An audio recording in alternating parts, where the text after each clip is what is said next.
Bismillahirrahmanirrahim. Assalamualaikum warahmatullahi wabarakatuh. Alhamdulillah rabbil alamin. Iyyaka na'budu wa iyyaka nasta'in. Asyhadu an la ilaha illallah, asyhadu anna Muhammadar Rasulullah. Allahumma shalli wa sallim wa barik ala Rasulillah Sayyidina wa Maulana Muhammad wa ala alihi wa sahbihi ajma'in. Rabbi shrah li sadri wa yassir li amri wa hlul 'uqdatam min lisani yafqahu qawli. Subhanaka la 'ilma lana illa ma 'allamtana innaka antal 'alimul hakim. Jamaah Surah Wawul Jannah dan warga komplek Dinasti Indah yang kami muliakan dan senantiasa dirahmati Allah. Alhamdulillah, kita senantiasa bersyukur kehadirat Allah atas segala nikmatnya yang Allah berikan kepada kita. Kita diberikan kesehatan, kekuatan, termasuk kesempatan kita sudah sempat melaksanakan salat subuh secara berjamaah. Alhamdulillah, hari ini tanggal 7 Juli 2024 Masehi. Dalam perhitungan kalender tahun Islam, yakni Hijriah, hari ini dihitung sebagai 1 Muharram. Walaupun ada sedikit yang berbeda nih, karena hari ini 1 karena Zulhijjah ini hanya 29, tapi ada yang istikmalkan, artinya Zulhijjah digenapkan 30, sehingga 1 Muharram itu bertepatan dengan hari Senin. Itu ada juga perbedaan, tapi tidak terlalu tampak karena tidak ada aktivitas seperti puasa dengan Lebaran. Ya, kalau di Saudi hari ini 7, memang duluan ya. Hari ini tanggal 7 Juli adalah 1 Muharram. Nah, oleh karena itu pembicaraan kita pada pagi hari ini tentang Muharram ya. Nanti kalau Hijrah secara umum ya, secara umum. Salah satu dasar yang dijelaskan oleh para ulama mengenai Muharram ini sebagai bulan yang mulia ya, itu terdapat di surah At-Taubah ayat 36. Allah Subhanahu wa taala dalam Al-Qur'an berfirman, "Inna iddatash syuhuri indallahi 12 syahran fi kitabillahi yauma khalaqas samawati wal ardh." Jadi sesungguhnya bilangan bulan di sisi Allah itu ialah 12 bulan. Ya, sebagaimana ketetapan Allah di Lauh Mahfuz pada waktu Allah menciptakan langit dan bumi. Minha arba'atun hurum ya. Ada 4 di antara 12 bulan ini yang hurum ya. Hurum inilah maknanya adalah mulia ya, sangat mulia, sehingga karena dalam bulan-bulan yang hurum, bulan mulia inilah ada beberapa larangan yang tidak boleh dilakukan, sekaligus ada banyak perintah yang harusnya kita laksanakan. Dzalika dinul qayyim, maka itulah ketetapan agama yang lurus. Fala tazlimu fihinna anfusakum. Ini ayatnya. Fala tazlimu fihinna anfusakum. Maka janganlah kamu menzalimi dirimu ya, fihinna anfusakum, pada 4 bulan itu. Hampir seluruh kitab-kitab tafsir ketika menguraikan ayat ini ada 2 kata yang dijelaskan berkaitan dengan Muharram ini. Pertama adalah arba'atun hurum, yaitu 4 bulan yang mulia. 4 bulan yang mulia dimaksud dalam ayat ini itu diuraikan dengan jelas oleh hadis. Jadi Rasulullah SAW memperjelas ayat ini dengan menyebutkan bahwa yang dimaksud 4 bulan di sini pertama adalah bulan Zulqa'dah, Yang kedua adalah bulan Zulhijjah, ini yang sudah lewat. Baru yang ketiga adalah bulan Muharram. Inilah yang kita mau bicarakan pada pagi hari ini. Baru yang keempat adalah bulan Rajab. Ini hadis riwayat Imam Bukhari. Jadi ada 3 bulan berturut-turut ini, Zulkaidah, Zulhijjah, dan Muharram. Ya, kalau Zulhijjah kemarin kita udah bahas karena cukup banyak hadis yang menguraikan tentang keutamaan secara khusus di bulan Muharram, dan lebih khususnya lagi ya mulai tanggal 1 sampai 10 Zulhijjah, termasuk pada hari-hari tasyrik. Nah, ini sudah lewat. Nah, sekarang bulan Muharram. Nah, apa keutamaan 4 bulan ini, khususnya bulan Muharram? Di dalam ayat ini, ya, ini penjelasan juga Ibnu Abbas yang kemudian dikutip hampir seluruh ulama tafsir. Di dalam ayat ini dikatakan fala tazlimu fihinna anfusakum. Janganlah kamu menzalimi diri kamu sendiri fihinna pada 4 bulan. Termasuk jangan menzalimi diri kamu pada bulan Muharram. Itu karena Muharram ini bagian dari 4 bulan itu. Apa yang dimaksud menzalimi diri sendiri? Nah, penjelasan para ulama diantaranya selama 4 bulan ini jangan mengumbar dosa, ya, kemaksiatan. Jadi jaga diri kita untuk tidak untuk terhindar dari hal-hal yang dilarang oleh agama, termasuk kemaksiatan. Itulah namanya menjaga diri, ya. Jadi sebaliknya menjaga diri ini adalah ya mengawal hati dan pikiran kita ini dalam hal-hal kebaikan. Nah, termasuklah menjaga diri dengan memperbanyak ibadah-ibadah, baik ibadah dalam bentuk sholat sunat, ya, termasuk puasa sunat. Nah, jadi nanti kalau ada orang berpuasa di bulan Muharram, baik tanggal 1-nya, tanggal 2, tanggal 3, dan seterusnya, nanti lebih khususnya lagi ada namanya Asyura, yaitu tanggal 10, dan ada lagi dilengkapi dengan tanggal 9 dan 10. Nah, itu juga didasarkan oleh ayat ini. Jadi surat Taubah ayat 36 ini adalah dalil secara umum tentang keutamaan bulan Muharram. Nah, itu penjelasannya, ya. Jadi adanya kata fala tazlimu fihinna anfusakum itu menunjukkan bahwa 4 bulan ini sangat mulia dengan cara menjaga diri kita dengan penuh ibadah, ya. Kenapa? Kenapa 4 bulan ini yang kita dilarang? Padahal seluruh bulan yang ada 12 bulan itu memang kita harus selalu menjaga diri. Tapi 4 bulan ini disebut, ya, itu menunjukkan takhasus, betul-betul secara khusus 4 bulan ini yang mulia, ya, termasuk bulan Ramadan juga kan dilarang kita menganiaya diri, ya. Jadi itu penjelasannya yang ada di dalam ayat ini, bahwa Muharram ini adalah bulan yang sangat mulia.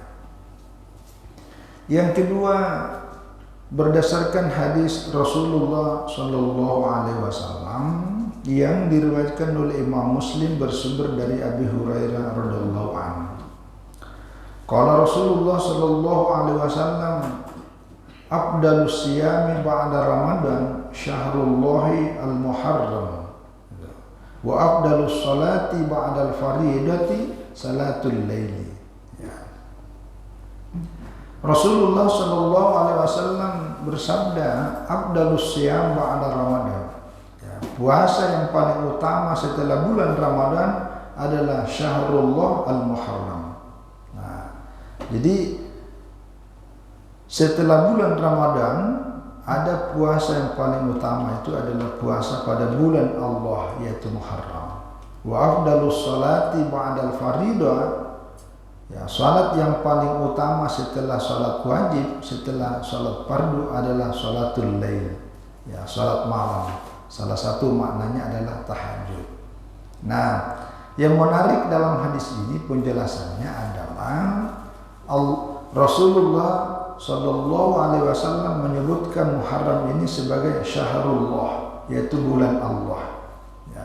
Kenapa Rasulullah menyebutkan Muharram adalah syahrullah, bulan Allah? Itu menunjukkan bahwa di bulan Muharram ini termasuk salah satu waktu yang dimuliakan, ya, waktu yang sangat baik. Maka kalau kita mau menjadi mulia, maka kita memanfaatkan momentum bulan Ramadan untuk memperbanyak ibadah, seperti yang kita jelaskan tadi sesuai di dalam surah At-Taubah ayat 36. Nah, puasa apa yang paling utama ya di bulan Allah, di bulan Muharram ini? Ya, ini secara umum selama bulan Ramadan itu semuanya sangat bagus untuk berpuasa karena tidak ditentukan. Nah, kecuali nanti ya setelah ada penjelasan lain bahwa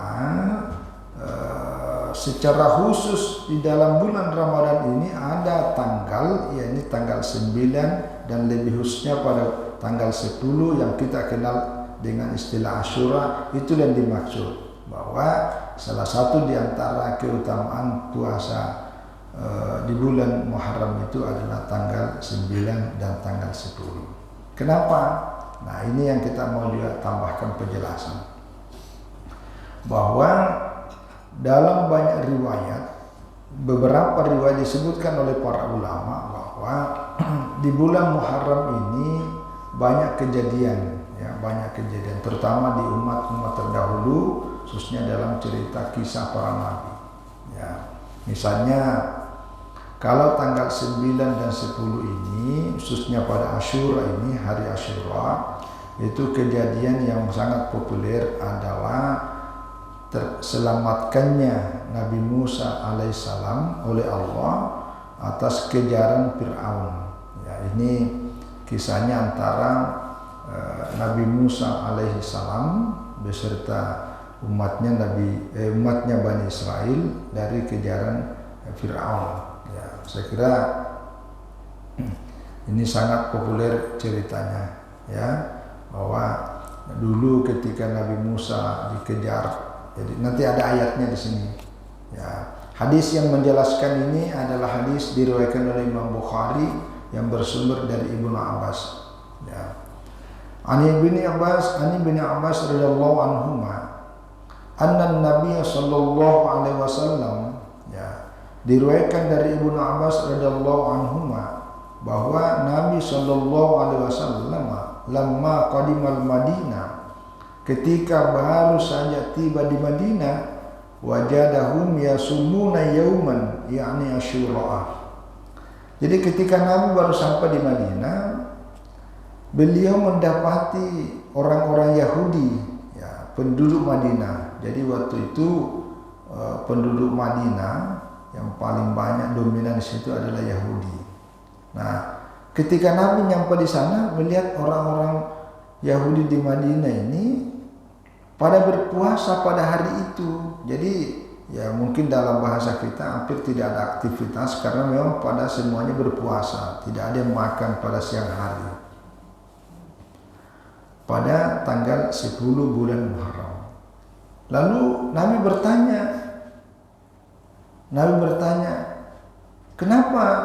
mengapa Anda berpuasa pada hari ini? Faqalu, mereka menjawab, hadza yaumun azimun.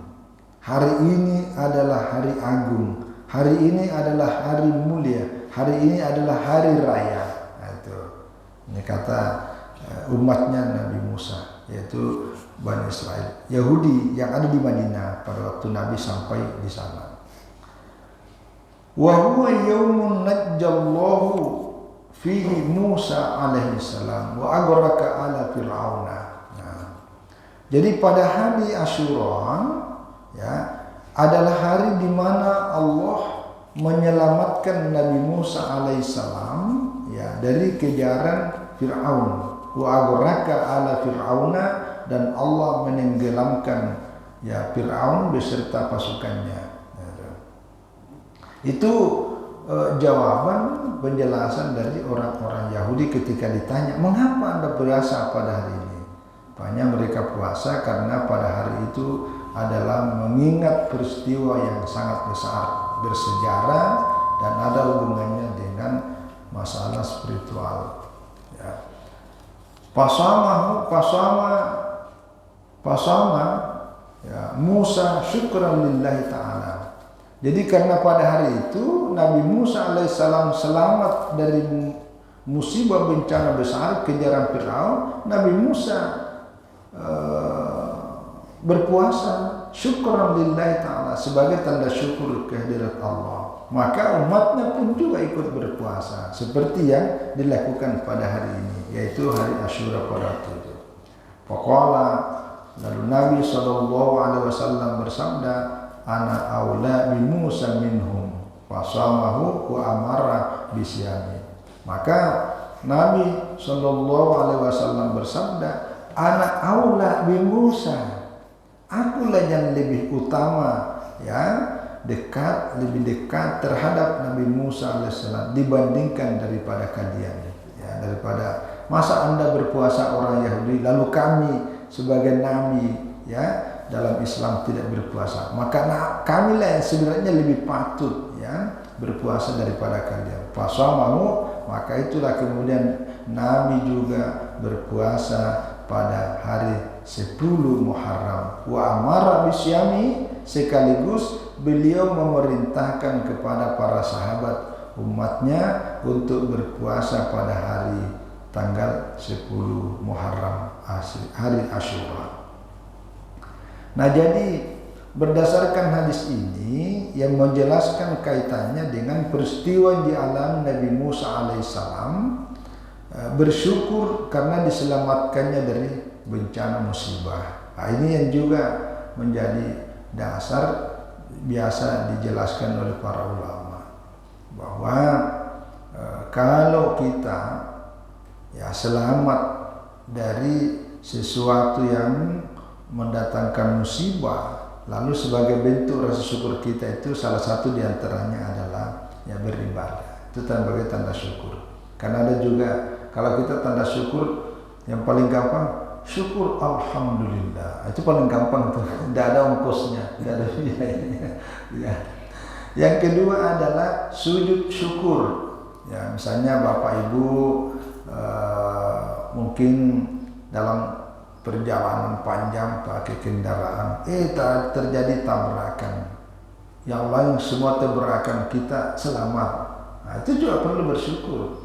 Nah, ada orang di atas bis, misalnya pakai bis umum, tabrakan, kecelakaan, terjun ke jurang dan sebagainya. Ada yang selamat, yang lainnya kan ada patah, ada yang pecah kepalanya dan seterusnya, berdarah-darah. Dia aman-aman aja.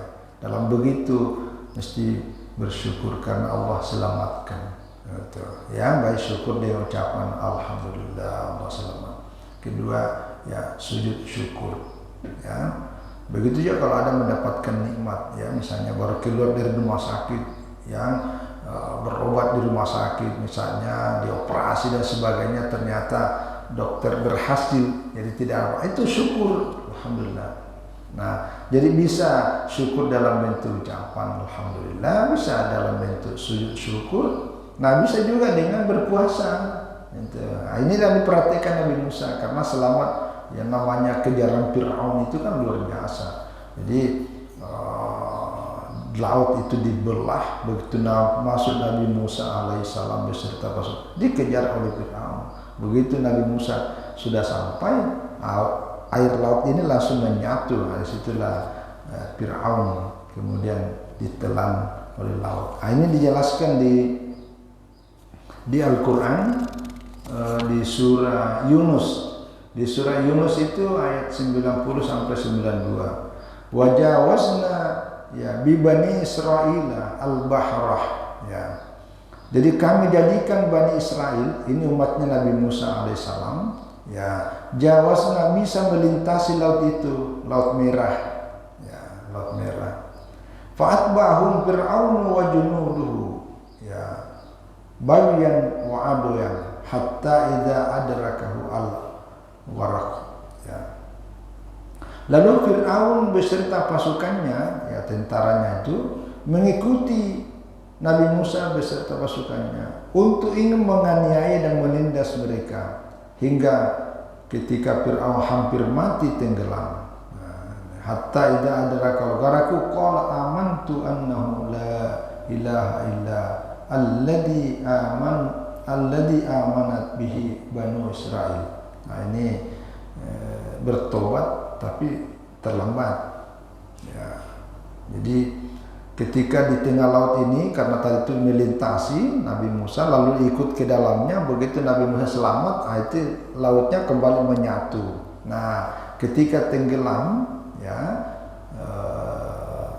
Fir'aun ini dia mengatakan amantu, ya amantu, saya mengaku, saya percaya, saya beriman, ya annahu la ilaha illa alladhi amanat bihi Banu Israil, bahwa tidak ada Tuhan selain Tuhan yang telah dipercaya, diyakini oleh Bani Israel.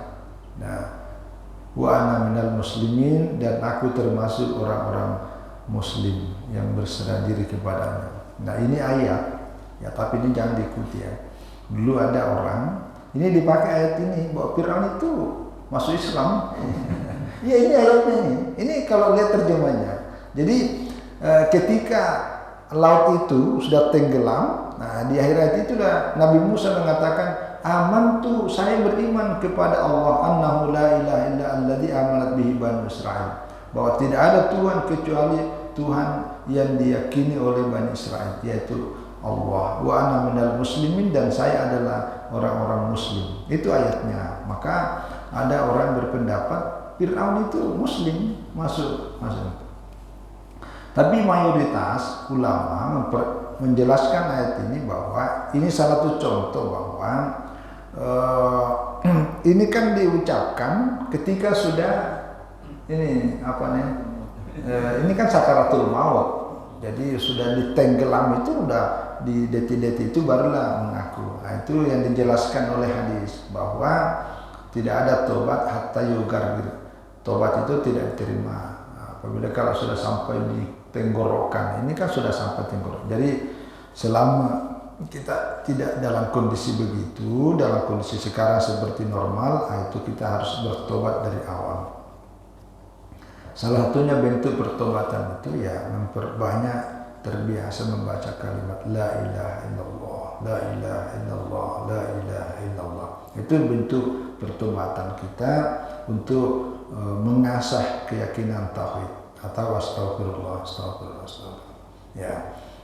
Jadi sekali lagi ini ayatnya mengenai tentang peristiwa yang dijelaskan tadi Rasulullah SAW. Kenapa di bulan Muharram kita berpuasa secara khusus pada hari Asyura sebagai bentuk rasa syukur bahwa Allah menyelamatkan Nabi Musa dari kejaran Fir'aun, dan itu kejadiannya adalah bulan Muharram, lebih khususnya pada tanggal 10.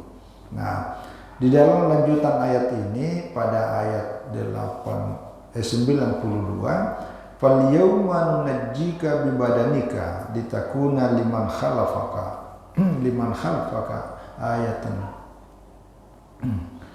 Ya, katsiran minan nas an ayatina laghafilun. Jadi pada hari ini kami selamatkan jasadmu, ya, agar kamu menjadi pelajaran bagi orang-orang yang datang setelah kamu. Jadi ini ayatnya memperjelas bahwa jasadnya Nabi Musa, jasadnya Fir'aun itu diselamatkan dengan tidak hancur. Nah itu kalau saya tidak salah tahun ini kan ada peneliti dari barat yang menemukan ini jasadnya sekitar tahun 1900 berapa, saya lupa itu, awal abad 20 itu ditemukan. Nah itu dia disimpan di Museum Nasional Mesir, namanya mumi. Ya, jadi kalau kita masuk ke dalam museum, sekarang ini museum di Mesir itu udah diperbarui, udah pindah tempatnya. Kalau museum lama masih dalam kota, sekarang udah besar. Dulu waktu pertama saya ke Mesir itu tahun 2009, itu muminya setahu saya ada 12. Ini 12 rupanya Fir'aun di dalam kota. Tapi lucu ini karena Yang Fir'aun yang benar-benar Fir'aun berkuasa ini itu justru kecil. Ada yang besar itu besar. Nah, ditanya, kenapa yang besar ini? Rupanya ini pengawalnya ini. Jadi ada 12, itu 12. Tapi terakhir saya baru kemarin tahun 2022 ini ke Mesir lagi, masuk lagi ke museum, tapi museumnya udah bagus karena udah bukan lagi di dalam tengah-tengah kota itu, jadi ada tempatnya direnovasi lebih bagus, lebih besar. Lebih banyak lagi, lebih dari 12. Kok ada? Mungkin ada tempat atau ada di tempat yang dipindahkan ya. Jadi itu diselamatkan supaya menjadi bukti. Ya. Kalau tidak ada buktinya kan cuma cerita, nanti dikira ilustrasi. Padahal itu betul-betul kejadian, Maka itulah kemudian pentingnya mengabadikan sejarah ya sebagai bentuk pembelajaran bagi generasi yang akan datang.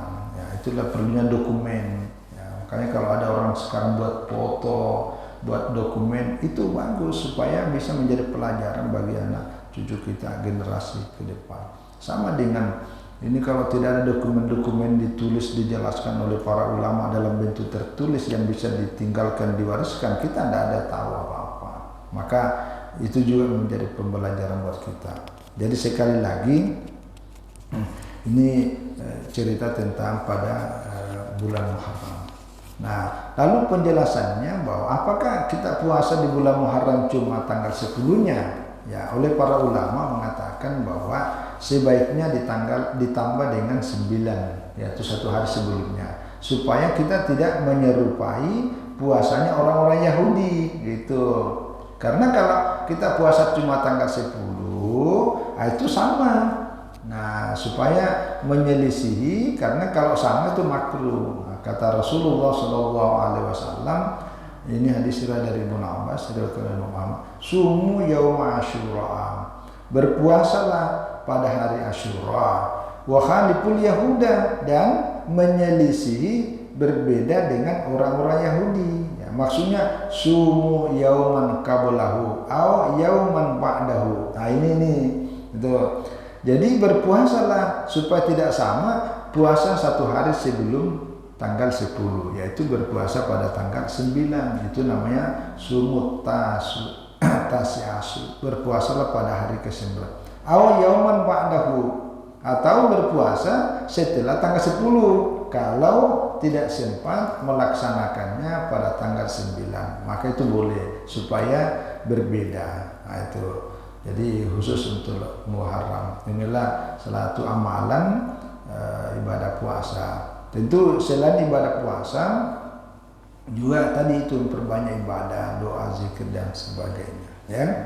Nah sebagai tambahan saya mencatatkan ada satu kitab yang ditulis oleh Imam Al-Baihaqi, yang Imam ahli hadis itu, namanya Fadailul Al-Awqat. Jadi keutamaan waktu-waktu. Salah satu diantaranya dibahas dalamnya ini waktu-waktu Muharram. Ya.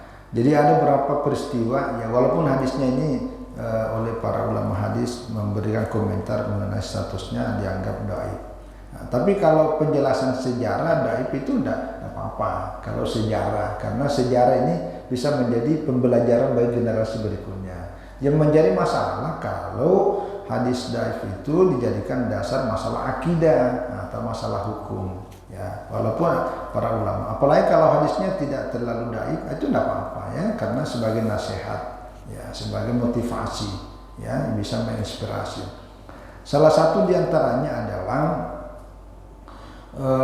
kalau tadi ini kan di bulan Muharram Allah selamatkan Nabi Musa.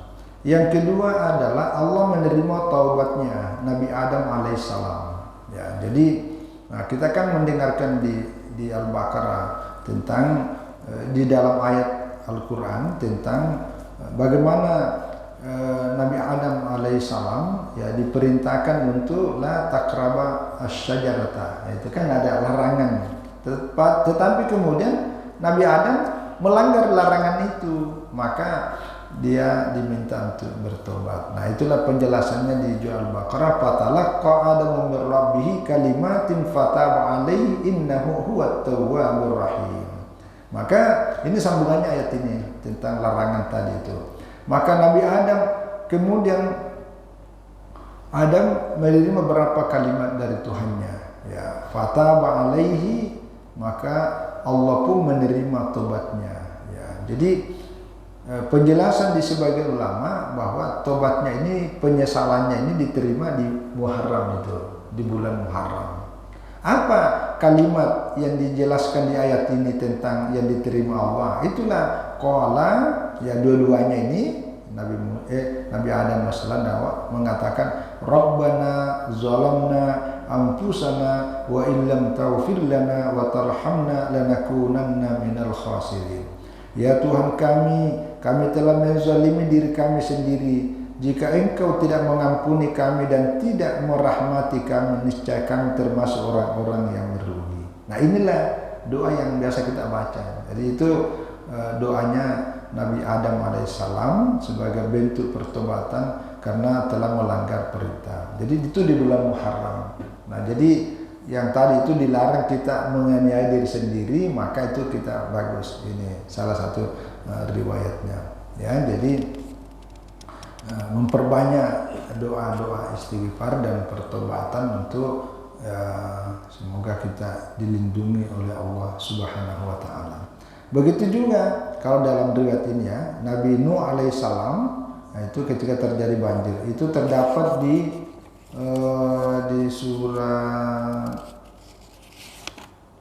surah Hud ayat 37. Ya, wasna al-fulka bi'ayunina, ya wa wahyina wala tuhatibni fi alladziina zalamu. Ya. Jadi buatlah bahtera. Jadi ini wasna al-fulka. Maksudnya al-fulka ini bahtera kapal, ya. Bi'ainina, di dalam pengawasan kami.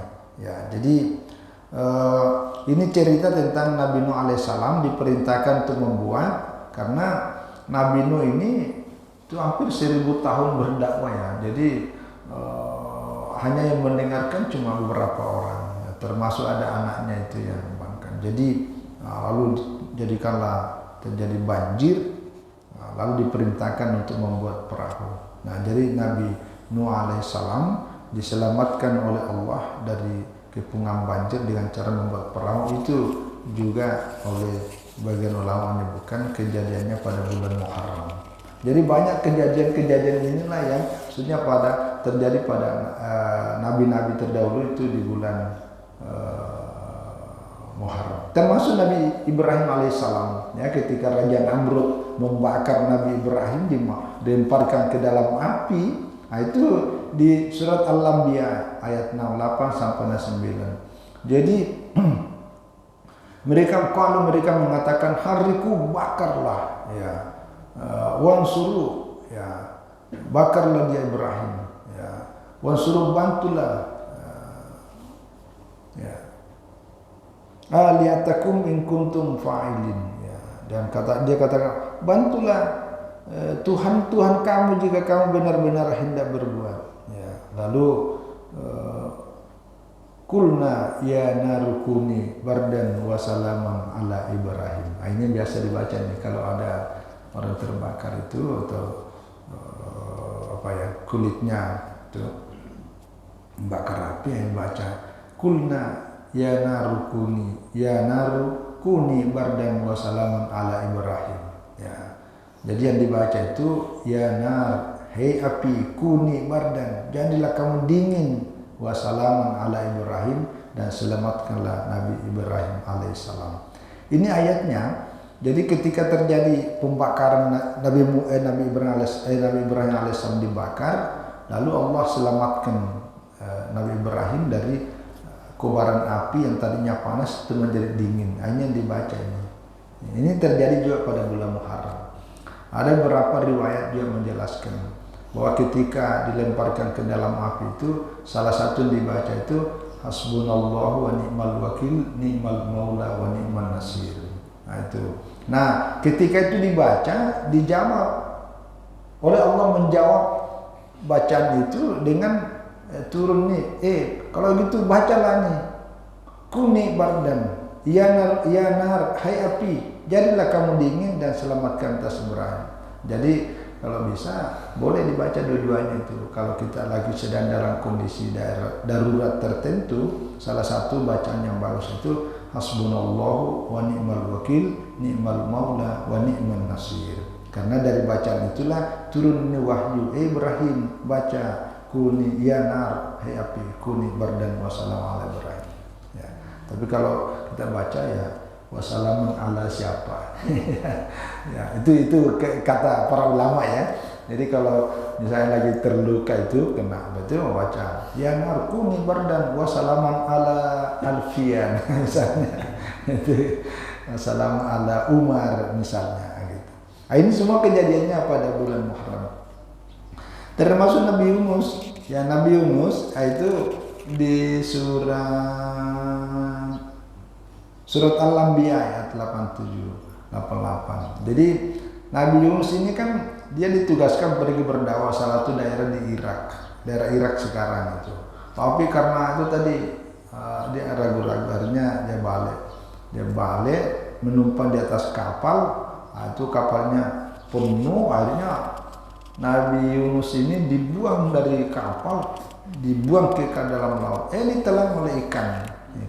Nah, dalam perut ikan itulah. Nah, ini dijelaskan di surat Al-Anbiya ayat 1. Wa dhannun idh dhahaba ya mughadiyan ya fa zanna allain taqdira alaihi fanada fi zulumat ya alla ilaha illa anta subhanaka inni kuntu minaz zalimin. Itu juga itu. Jadi ingatlah pula tentang kasus ya Zunnun ya. Zunnun ini maksudnya ini Nabi Yunus alaihissalam. Ketika dia pergi dalam keadaan marah, lalu dia menyangka bahwa kami tidak akan menyulitkannya, maka dia berdoa dalam kegelapan. Nah, dalam kegelapan yang dimaksud ini, kegelapan maksud ini yaitu gelap dalam perutnya ikan. Itu penjelasannya para ulama dalam tafsir. Bahwa fizulumat yaitu kegelapan, yaitu gelap dalam perutnya ikan yang berlapis-lapis. Yaitu apa dia baca? Tidak ada Tuhan selain Engkau, la ilaha illa anta subhanaka maha suci Engkau, inni kuntu minaz zalim, sesungguhnya aku ini termasuk orang-orang zalim. Karena dia balik. Dia balik untuk tidak berdakwah, marah itu. Akhirnya ditegur oleh Allah dengan cara diberikan musibah. Tapi Allah selamatkan. Salah satunya dibaca itu la ilaha illa anta subhanaka inni kuntu minaz zalimin. Akhirnya ya perut ikan ini memuntahkan keluar itu diselamatkan. Menurut riwayat ya, itu juga kejadiannya di bulan Muharram. Jadi banyak kejadian-kejadian tentang di bulan Muharram ini. Ya, termasuk Nabi Ayub alaihissalam yang seluruh tubuhnya itu adalah penyakit. Kulitnya ini apa itu istilahnya? Melepuh ya. Karena tidak ada kecuali lidahnya, karena lidahnya berzikir. Nah, ini salah satu contoh Nabi yang betul-betul ulul azmi ini betul-betul bisa sabar. Kalau kita mana bisa? Baru sakit gigi aja udah nggak tahan ya, kata orang lebih baik sakit hati daripada sakit gigi. Ini tidak ada di tubuhnya itu yang lagi utuh, semuanya di ulat itu. Nah, itu Allah menyembuhkan penyakit Nabi Ayub alaihissalam juga itu pada bulan Muharram. Ini dijelaskan di surah Sad ayat 41 sampai 42 itu juga. Nabi Yusuf alaihissalam dikeluarkan dari penjara ya. Ini ya kasus Nabi Yusuf ketika di Mesir ya, dikeluarkan dari penjara itu ya juga terjadi pada bulan Muharram. Jadi ini banyak kisah yang dijelaskan oleh para ulama. Nah, inilah yang kemudian bisa menginspirasi bahwa cuma sebagian masyarakat masih ada yang salah paham, karena di bulan Muharram ini dianggap bulan banyak bahayanya, jadi tidak boleh terlalu banyak aktivitas. Di kampung saya itu, tapi sekarang sudah berkurang. Kalau dulu betul-betul bulan Muharram tidak ada orang kawinkan anak. Bulan Muharram tidak ada orang, pokoknya tidak ada cara-cara itu. Tidak ada orang mau pergi kemana-mana. Jadi kalau panen itu tidak dipanjat kelapanya itu kalau bulan Muharram, takut dia jatuh katanya. Ya, mungkin saya tidak tahu apa penyebabnya, tapi mungkin karena dianggap angker ya, banyak kejadian, ya banyak musibah. Padahal kalau baca sejarahnya ini, justru Allah banyak menyelamatkan kaum-kaum tertentu di bulan itu. Berarti itu bulannya bulan bagus. Yang penting intinya adalah kenapa dia selamatkan? Karena dia baca doa. Rabbana zalamna anfusana wa illam taghfir lana wa tarhamna lanakunanna minal khasirin. Kan diselamatkan, diterima tobatnya. Begitu juga Nabi Ibrahim alaihissalam baca hasbunallahu wa ni'mal wakil ni'mal maula ni'mal nasir, Allah selamatkan dari kobaran api. Begitu juga Nabi Yunus alaihissalam, la ilaha illa anta subhanaka inni kuntu minaz zalimin, Allah selamatkan dari bahaya ditelan oleh ikan. Itu contoh-contoh bahwa di bulan Muharram ini adalah bulan yang mulia. Allah menyelamatkan dari berbagai macam musibah selama kita dekat dengan Allah. Nah, saya kira inilah salah satu yang bisa kita ambil hikmah selama bulan Muharram ini, bulan yang mulia, perbanyak ibadah, baik ibadah sunat, ibadah puasa, termasuk yang punya banyak kelebihan boleh memperbanyak juga berbagi ya, sedekah di bulan Muharram ini ya, dengan memperbanyak mendekat kepada Allah dan juga menjauhkan diri dari segala macam mara bahaya, bencana dan berbagai macam musibah. Saya kira ini mudah-mudahan Allah Subhanahu wa taala senantiasa memelihara kita, menjaga diri kita, melindungi kita dari segala macam bencana, baik bencana dunia maupun bencana akhirat kelak. Wallahu a'lam bishawab. Wassalamualaikum warahmatullahi wabarakatuh.